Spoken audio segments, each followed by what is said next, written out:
Bonjour à toutes et à tous dans un nouvel épisode du podcast Profondément Vivant. Bonjour Hélène. Bonjour Thomas, bonjour tout le monde. Aujourd'hui, on a décidé de parler de, du fait de dire non, de savoir dire non, de savoir dire à quelqu'un je n'ai pas envie de venir, point, sans trouver d'excuses, sans donner des excuses qui vont adoucir et faire en sorte que la personne en face va accepter vraiment le fait que vous veniez pas. Et donc, et comment en fait tout ça est lié à notre blessure du rejet de l'enfance que l'on projette sur les autres. Donc, pour beaucoup de personnes, c'est difficile de dire non.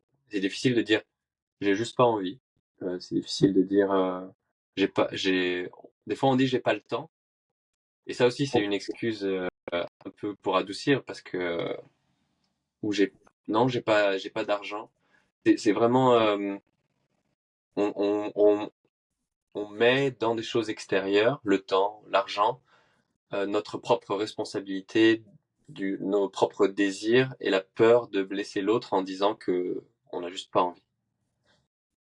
Et, euh, et, et on va aussi parler du fait de, au fur et à mesure en fait de ces dynamiques en société interpersonnelle, on, on se, comment dire, on se fait croire à soi-même que euh, c'est pas qu'on n'a pas envie. En fait, c'est dur, c'est difficile en fait ensuite avec le temps de vraiment être en contact avec ses vrais désirs, ses vraies envies du moment. Quand quelqu'un va nous demander quelque chose, ça va devenir de plus en plus difficile de savoir qu'on n'a pas envie, qu'on veut pas faire aider cette personne parce qu'elle nous a demandé quelque chose ou aller à cet événement auquel on nous a invités. Euh, et donc peut-être que la discussion qu'on va avoir aujourd'hui va mettre un peu de lumière sur le fait que le fait de suivre ce, ce dont ce qu'on veut vraiment au fond de nous, si dire non, c'est ce qu'on veut vraiment et le faire, c'est c'est bénéfique pour soi-même et pour les autres. Et donc, si on arrive à mettre de la lumière là-dessus et prouver aux gens que c'est bénéfique en fait pour tout le monde, de savoir dire non et de le dire avec fermeté et sans peur de blesser à tout moment en fait, c'est bénéfique en fait pour tout le monde. Et on Mhm. parlera aussi de l'autre extrême où il y a les abuseurs, les gens qui savent qu'il y a des personnes qui savent pas dire non et qui du coup vont demander plein de choses et puis ils vont, ils vont profiter. Mais nous, on parle là du juste milieu. Et du coup, tu me disais que tu avais un peu d'expérience avec ça aussi. Toi, tu te situes dans quelle partie? Est-ce que tu sais dire non? Est-ce que tu as des personnes dans ta vie qui savent pas dire non et du coup, tu sens cette lourdeur? En fait, c'est ça dont je veux parler, ce fardeau. C'est les personnes qui savent pas dire non sont en quelque sorte un fardeau dans la société, au niveau social, relations interpersonnelles. Car quand on a cette personne en face, je dis ça, mais je le suis aussi et je l'ai été pendant longtemps, mais on a une personne comme ça en face qui sait pas dire non, on va plus oser lui demander quoi que ce soit, lui demander si elle peut nous prêter quelque chose ou nous aider à faire ça. En fait, si on n'a pas envie de devenir un abuseur, justement, de Mhm. tomber dans l'extrême, on doit mettre une limite et ne pas demander à cette personne parce qu'on sait que, ou sinon, on, on raffine un peu notre détecteur, notre antenne la personne va dire oui, oui, je peux t'aider. Et là, on a détecté que, ah, en fait, elle a pas envie. Elle dit ça pour me faire plaisir. Donc là, je vais clarifier. Je vais dire, t'es sûr? Je sens que t'as pas forcément envie. T'as peut-être plus envie de faire ça. Et on peut même dire à la personne, je refuse ton aide. Quelque chose comme ça. Si on arrive à vraiment raffiner sa sensibilité, Ouais. c'est tout un travail, mais c'est intéressant à faire. Donc toi, quelle est ton expérience par rapport à Il ça? y a plusieurs points de vue. Je pense que je me suis retrouvée dans ces différentes situations. Alors moi, j'ai grandi en étant le genre de personne qui ne disait jamais non.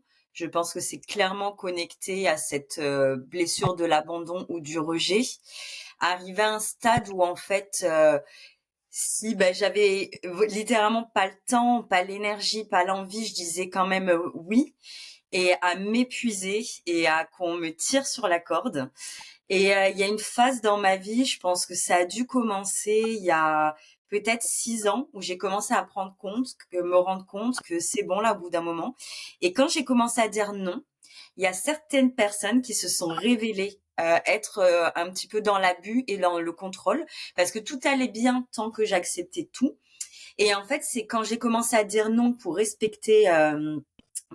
respecter, ces personnes qui ont montré un visage un peu de personnes pour manipuler et dans la culpabilité. Et ça a été difficile pour moi parce que c'est des personnes qui étaient dans mon cercle familial. Euh, et en fait, c'est là où ça a été encore une autre étape de continuer. Donc, ça a marché, hein, évidemment, la culpabilité. Et en fait, au bout d'un moment, de savoir dire non, stop. On en parlait dans d'autres épisodes de la famille. En plus, à un moment donné, c'est peut-être aussi accepter de couper les liens, que ce soit la famille ou d'autres personnes, parce que dans ce cas-là, si on te respecte plus et on te côtoie uniquement parce que, peut-être pas uniquement, mais parce que du coup, tu es toujours d'accord avec l'autre personne. Et quand tu ne l'es plus et t'exprimes que toi-même, tu es une personne à part entière et qu'on l'accepte pas, là, ça devient toxique. Donc ça, je l'ai vécu. Donc au fur et à mesure, voilà, j'évoluais comme ça. Je me suis également rendu compte à travers, c'est beaucoup des podcasts, des lectures, comme tu disais, ce que j'ai appris, c'est qu'en fait, quand tu veux pas faire quelque chose ou peu importe la raison, tu dis je suis désolée. Alors ça dépend de la situation, mais t'es pas forcément obligé d'être désolé, à moins que tu sois impliqué dans quelque chose et vraiment que ça impacte l'autre personne. Mais je sais pas, il y a un repas et tu peux pas venir, non désolé. Quelqu'un qui va te demander une cigarette dans la rue, désolé, je fume pas. Enfin non, tant mieux pour toi quoi. Pourquoi t'es désolé en fait de pas avoir et à commencer à essayer de pas dire je suis désolé tout le temps également. Et le plus dur pour moi, c'est de pas donner une explication parce que et on devrait pouvoir se contenter. Non, là je peux pas venir. Merci pour ton invitation, par exemple. Et ça suffit. Et pourquoi on explique que t'as pas le temps ou t'as les enfants ou t'as machin et tout ça. Donc ça, voilà. Et ça dépend des personnes. Par exemple, un truc concret. Dimanche dernier, j'étais invitée à un repas. J'ai annulé, j'étais épuisée et je le dis à la personne. J'ai passé 10 jours de fou, je peux plus. Ah mais viens, j'ai invité une telle personne qui voulait te rencontrer et machin et nanana. Et j'ai menti, j'ai dit que j'avais du travail. Et en fait j'étais dans mon canapé en train de regarder une série parce que j'étais épuisée. Ah mais passe après et tout, donc c'est adorable. Mais en aucun cas on a respecté du coup comment j'étais. Donc voilà, donc je pense que les petits mensonges comme ça, moi, je culpabilise plus. Je préférais éviter, mais en fait, je pense que on s'adapte en fait selon la personne en face. Et ensuite, tu disais si dans mon entourage, à l'inverse, j'avais des personnes qui ne savaient pas dire non, donc oui, j'en ai rencontré dans ma vie et c'est marrant de se rendre compte à l'inverse que ça peut être agaçant parce qu'on a l'impression que la personne justement elle-même veut complètement faire plaisir. Et comme tu disais, après si on se rend compte que cette personne ne se met pas de ses barrières hein, et sinon on les respecte pas, c'est nous qui devenons abuseurs. Hein. Et c'est ça, je pense qu'il faut faire attention. Et au bout d'un moment, c'est soit confronter peut-être la personne en disant mais on n'était pas là pour me faire, je sais pas, plaisir. C'est quelque chose que moi j'ai pas eu encore la conversation hein, parce que ça dépend des personnes du coup. Mais de dire les choses. Moi, en fait, j'apprécie quand tu me dis que là, tu veux pas ou là, parce que justement, quand la personne elle accepte, tu sais que c'est de bon cœur et pas parce que elle se force. Donc c'est vrai que ça met dans une situation où t'as plus trop envie de poser de questions parce que tu sais pas si elle a envie ou pas. Donc c'est un petit Mm. peu marcher sur des œufs et épuisant. Et le dernier exemple que j'ai, c'est si j'ai des personnes dans mon entourage, alors très peu, mais qui maintenant, par exemple, si moi je propose quelque chose, la personne me dit non, j'ai envie de rentrer chez moi ou pas ce soir. Autant il y a quelques années, ça me piquait un peu au vif en me disant, moi, la personne n'a pas envie de me voir, elle n'a pas envie de faire ça. Mais en fait, tant mieux. Ok, merci. Repose-toi bien. Va faire autre chose ou tu sais, ma batterie sociale elle est vide. Enfin, les gens qui me disent comme ça, honnêtement. Et en fait, c'est pas contre toi. Enfin, c'est quand on dit non, c'est pas contre généralement. Hein, il y a sûrement des exemples que oui. Donc en fait, c'est accepter à la fois de respecter ses propres barrières, mais accepter quand la personne fait la même chose et pas de se sentir vexé ou. Donc c'est un travail sur plusieurs facettes, je pense. Ouais. En fait, on est les deux. On est dans ce que tu as dit, il y a plein de choses qui sont super intéressantes qui m'est venu. Et là, juste pour rebondir à ce que tu as dit en Mhm. dernier, on est les deux. On est à la fois la personne qui va demander de l'aide, qui va demander des choses, qui va inviter des gens chez soi. Donc, on peut recevoir des non, mais on est aussi les personnes qui sont sollicitées. Et donc, on peut dire non ou oui. Et si soi-même, on n'est pas capable... déjà, si quand on demande quelque chose à quelqu'un, cette personne refuse et que là, on se sent euh, blessé, on se sent touché personnellement, c'est un Mhm. signe que, et c'est aussi, c'est lié au fait que quand quelqu'un va nous demander quelque chose, on va dire oui pour faire plaisir parce qu'on sait on va se projeter dans cette personne et on veut pas que cette personne se sente comme nous on se sent quand quelqu'un refuse. Et donc ça, c'est tout un travail à faire. Il y a ni de victime ni d'abuseur en fait vraiment. Je pense on est les deux en même temps, suivant les situations, suivant les personnes avec qui on interagit. Il y a des personnes qui ont plus un archétype d'abuseur et qui vont être plus un abuseur avec une multitude de personnes, mais qui ont eux aussi peut-être leurs propres... Donc les rôles s'inversent tout le temps. Ça, c'est le triangle de Cartman, dont on n'a pas Mhm. encore parlé, je crois, dans le podcast, mais qui est très Ah ouais. intéressant, avec le triangle victime, abuseur et sauveur. Donc là, le sauveur peut rentrer dans le jeu, quelqu'un qui est à côté de soi quand on reçoit un refus et nous, on se sent comme une victime de recevoir un refus. Et le sauveur va dire ah oui mais de toute façon cette personne elle est c'est bon c'est plus notre ami, enfin je sais pas, il y a plein de dynamiques après qui peuvent rentrer en compte, mais Ouais. ça dit quelque chose d'intéressant sur la culpabilité. C'est vraiment ça en fait, c'est le fait de dire non.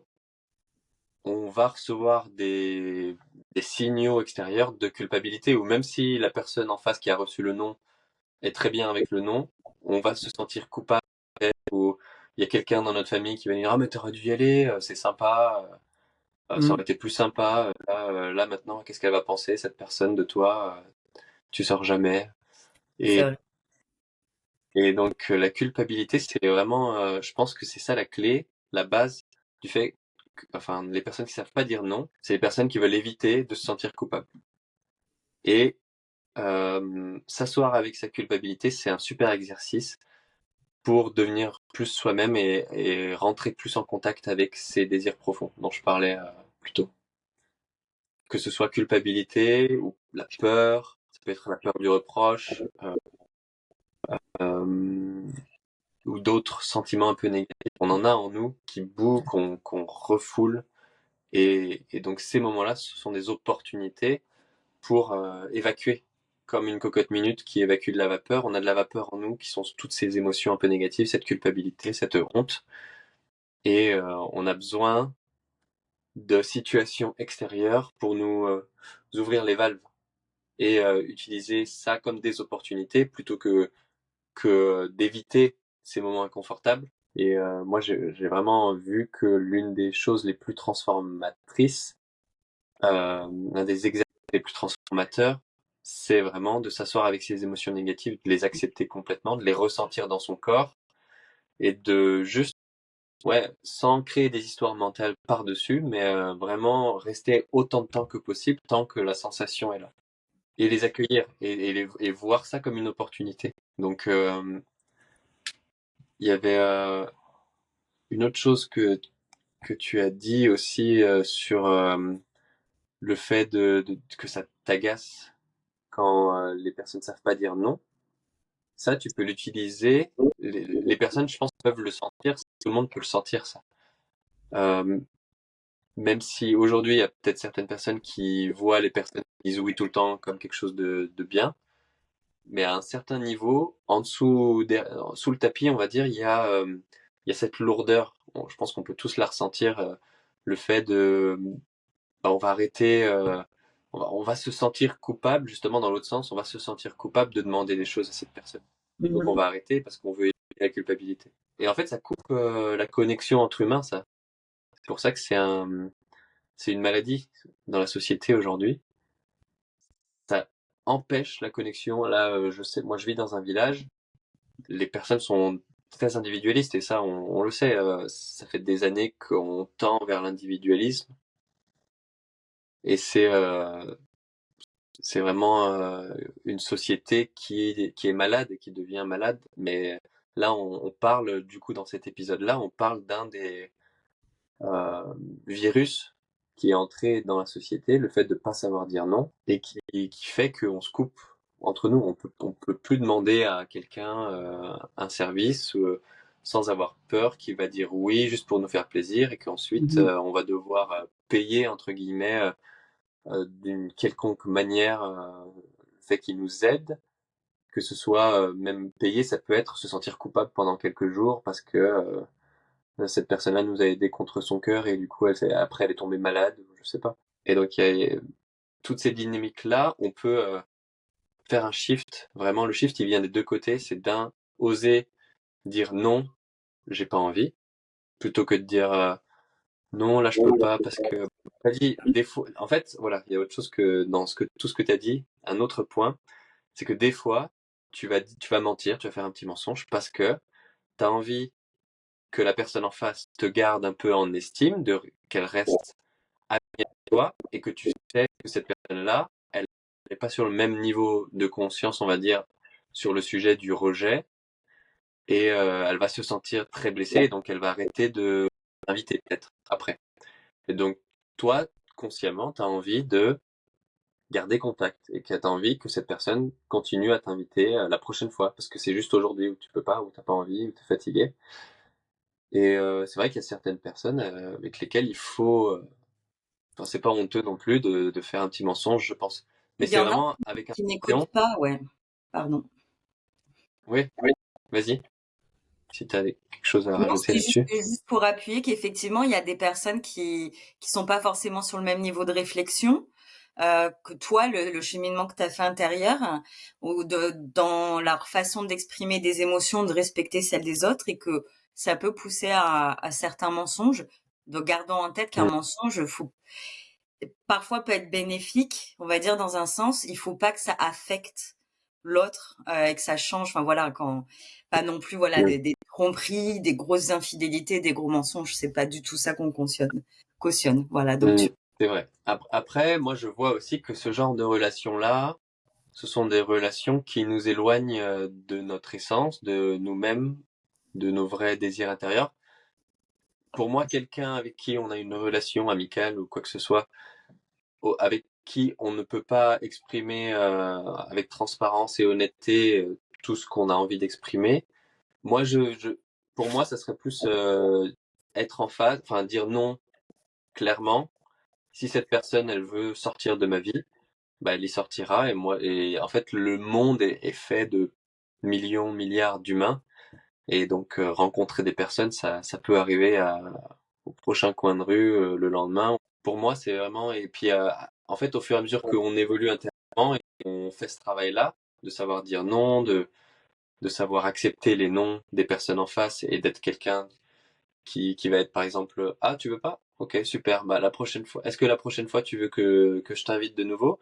Vraiment communiquer clarifier est-ce que c'est juste maintenant que tu veux pas ou est-ce que t'as plus envie que je t'invite à ce genre de choses Hum, et si la personne dit non j'ai plus envie que tu m'invites à ce genre de choses ça me plaît pas mais par contre quand tu vas faire un tour un balade en forêt ça peut être cool qu'on y aille ensemble enfin vraiment avoir une communication claire sur après, si la personne, c'est juste toi et ta face qu'elle veut plus voir, et ben, être aussi clair là-dessus et pas avoir peur de recevoir ça en mode, est-ce que t'as plus envie de passer du temps avec moi? Et puis, la personne, après, ça va être difficile à cette personne d'être honnête, peut-être.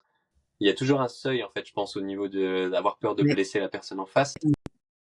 Mais si toi, tu montres que peu importe ce qui arrive, ça va l'encaisser sans le prendre personnellement, à pas en vouloir à la personne, avoir de rancœur. En fait, on a peur de la rancœur que les autres vont porter envers nous. C'est pour ça qu'on n'ose pas dire non, c'est pour ça que des fois on n'ose pas demander plus à des personnes qui savent pas dire non parce que ces personnes-là vont être rancunières en mode oh, comment est-ce qu'ils osent demander ça. Il y a beaucoup de gens que j'avais rencontrés en Estonie. On connaît quelqu'un en Estonie qui est plus du côté abuseur, mais et il y avait beaucoup de gens qui communiquaient souvent avec lui. Et les gens me disaient derrière son dos, ah mais comment est-ce qu'il ose demander ça? Et pour moi, en fait, il y avait vraiment, pour moi, je pouvais demander à la personne, mais comment est-ce que tu oses dire oui alors que tu as envie de dire non? Ouais, Et il n'y a pas, c'est intéressant. si tu mets, si tu commences à mettre du poids vers l'abuseur plus que et l'autre victime, tu polarises le tout et tu restes dans le jeu, tu restes dans la dynamique et ça va se perpétuer. Là, ce que je viens de dire, ça, la responsabilité, elle est dans les deux camps. Et c'est ça qui est important de connaître. C'est que même en tant que victime, si on se pense comme une victime, en mode ah, cette personne abuse de ma générosité, et ben la question c'est ta générosité, tu abuses toi-même de ta propre générosité. Mets une limite, arrête d'être généreux autant que ça, ou envers cette personne-là, tu ne seras plus généreux. Et c'est ok, ça veut pas dire que t'es pas une personne généreuse. C'est vraiment aussi les labels qu'on se met, les étiquettes. On a peur d'être devenir une mauvaise personne aussi en disant non, alors que c'est pas. Faut vraiment là le message qu'on veut donner, toi et moi, Hélène, je pense c'est vous avez l'autorisation de Ouais, dire non. Et ouais. ça ne fait pas de vous des mauvaises personnes. Si vous perdez des amis à cause, grâce à ça, je dirais, eh ben tant mieux, parce que ça fait du tri. Il y a des milliards d'humains dans le monde. Voilà. Écoute, je pense que tu as très bien conclu. J'ai beaucoup aimé le fait que tu parles que justement les personnes, est-ce que c'est une relation saine du moment où une personne n'écoute pas nos noms et nos barrières? Est-ce que c'est le type de relation, c'est bien un petit mensonge par-ci par-là où on tricote, mais est-ce qu'en du coup, est-ce qu'au-delà du non et du non-respect, de ses besoins, ça donne quoi comme type de relation? Donc c'est bien, ça me fait réfléchir également. Donc merci beaucoup. J'aime beaucoup ton point positif de la fin. Autorisez-vous. Mm. Et encore une fois, partagez-nous en commentaire est-ce que ce sujet vous parle? Quel genre de questions on pourrait leur demander, tu penses? De partager si vous savez dire non, si vous avez des expériences, quelle est la peur que vous avez quand vous dites non, est-ce que vous avez perdu des amis Mm, à cause de ça? Parce que les personnes qui vont nous écouter, je pense, sont des personnes déjà sur le chemin, un peu ouais. développement personnel, spirituel. Et donc, ça peut être intéressant ouais, de voir ce qui se passe, de donner des exemples aussi positifs sur les changements positifs que ça amène. Parce que toi et moi, Hélène, on peut parler là et on sait que ça amène du changement positif, de savoir dire non, de savoir recevoir les non. On se sent mieux, il y a moins de lourdeur, les Exactement. Et échanges, ça devient de plus en on a plus plus facile, hein. d'amis. Oui, Ouais, voilà. donc effectivement, si vous écoutez cet épisode, c'est que vous êtes sur le chemin. Donc bravo. C'est qu'il y a déjà une belle prise de conscience. On continue d'apprendre et d'évoluer. Enfin, je parle pas comme si on savait tout, hein, Thomas et moi, mais parce que, comme je disais, moi, ça m'est encore arrivé la semaine dernière. On évolue tous ensemble, donc bravo et partagez nous vos conseils et vos histoires positives en commentaire. Merci beaucoup pour votre écoute et on vous dit à la semaine prochaine. À bientôt.